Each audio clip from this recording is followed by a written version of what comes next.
Hello everyone, it's me Jing at welcome na naman sa isang video ng aming paglalayas. Ayan! Pagkatapos nga namin mamasyal sa Bigan ay dumiretso na kami sa aming biyahe. Hindi na kami pumunta sa ibang mapapasyalan dyan sa may Ilocos Sur dahil nagmamadali din kami para umabot kami doon sa aming atinan sa may Isabela. Pagdating namin sa arko ng Ilocos Norte ay tulog aking mga anak pero ginising ko tong isang to para naman kasama siya sa video at malaman niya katarating na siya dito sa Ilocos Norte. Pagtapos namin dyan sa arko ay dumiretso na kami sa Paway Church. Second time ko na dito pero ang aking asawa at mga anak ay first time pa lang kaya sinama ko sila mamasyal at maglakad-lakad dito sa gilid ng church. Sobrang tagal na talaga ng church na to, talagang kitang-kita mo tinutubuan ng mga halaman. Pero amazed na amazed kami sa building na to dahil ayos pa rin siya kahit sobrang tagal na niya. Saglit lang kami nag-stay dito sa Paway Church dahil kami ay dediretso na rin sa biyahe. Kaya bawat moments na nandito kami ay aming ini-enjoy para hindi naman sayang aming pagtigil dyan sa my church na yan. Ayan ha! Buti na lang ay hindi mainit nung dumating kami dyan at medyo makulimlim. Kaya ang aming mga anak ay nailakad-lakad namin dyan paikot-ikot. Hindi sila maiinitan. Minsan kasi ay nagkakasakit pag galing sa aircon tapos dadiretso mo sa sobrang init ng araw. Buti na lang ay makulimlim. Kaya ayan, safe na safe sila at hindi magkakalagnat. Pag nagkasakit kasi ang bata sa gitna ng layasan ay yun, tarang gusto mo nang umuwi. Lalo na't ngayon ay mahaba-haba tong aming road trip. Ilang araw din kami mawawalan sa bahay kaya iniingatan namin silang hindi magkasakit. Kahit isa lang kasi ang magkasakit dyan ay parang gusto nyo nang umuwi. Hindi na matutuloy yung mga layas at hindi na kayo makapaglakad-lakad. Gusto nyo na lang ay nakapag-stay at alagaan yung may sakit.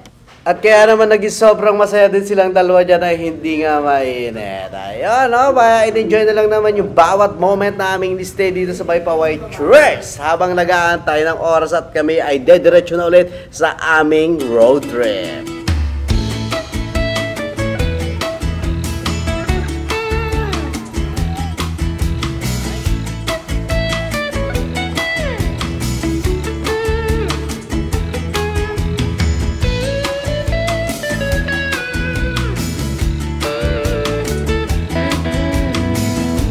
Pagkatapos namin dito sa may Paway Church ay dumiretso na kami sa aming biyahe. Pero bago kami makarating ng Lawag ay madadaanan mo nga itong papasok ng mga Zanduns. Kaya pinasok na rin namin ang aming sasakyan doon para naman nakita namin ang Zanduns ng Paway. Pero hindi na rin kami nag-argil ng mga 4x4 kasi saglit lang rin naman kami at gusto lang namin makita itong Zanduns. Ako na nga lang pala ang bumaba at hindi na bumaba yung aking mga kasama. Gusto ko lang sanang tumakbo doon sa may tabing dagat pero malayo pala. Hindi ko na rin pinasok to sa sasakyan kasi baka mabalaho pa kami at hindi kami makaalis dyan at medyo hapon na. Sayang naman ang oras. Ayan ha.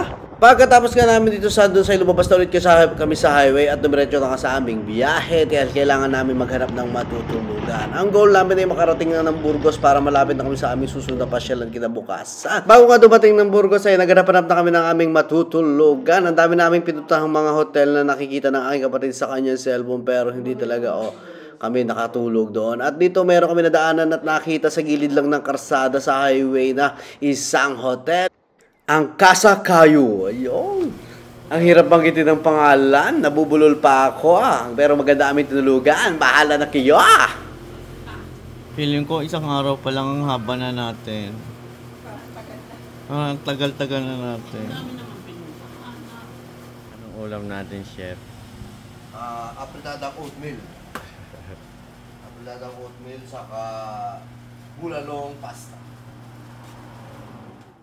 At nang nakatulog na kami dito sa Casa Cayo, ayan. Diyan natapos ang isang buong araw ng aming road trip. At kinabukasan ako'y nagpalipad ng drone pagkatapos ko magluto ng aming umagahan. Para may share kung gaano kaganda ang aming tinulugan. Ayan Hanggang dito lang video na to at yan ay share ko sa inyo ang unang araw ng aming pag-road trip dito sa Ilocos Sur at Ilocos Norte. Abangan nyo yung susunod na aming video at yun, makikita natin yung pinasyalan namin dito sa may Burgos, Ilocos Norte. Ayan Maraming salamat sa mga nanood. Yun lang.